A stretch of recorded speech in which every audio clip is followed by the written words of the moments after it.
Պարոն Սիմոնյան, դուք ձեր իշխանությունը նախկին իշխանություններին բազմաթիվ մեղադրանքներ է ներկայացնում, դուք նաև նրանց մարդասպաններ եք անվանում եւ այս համատեքստում ես ընդամենը մեկ ճշտող հարց ունեմ։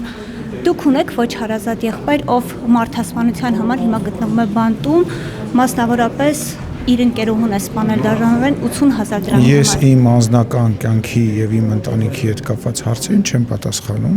Ինչ վերաբերում է ձեր հարցին, մամուլում նման հրապարակումներ կարող եք գտնել եւ նորից նույն հարց տալու համար ոչ մի։ Ես մամուլում չեմ ուզում հրապարակումներ գտնել, ուղղակի ձեզնից ուզում եմ ճշտել։ Պատասխանեցի։ Այսինքն չեք հերքում։ Չէ, ինչ պետք է հերքեմ։ Այսինքն դա պետք է հերքել։ Մամուլում դրա մասին 100 տարի առաջ գրվել է, դա 10 քանի տարի առաջ որ դեպք կա տեղի ունեցել եւ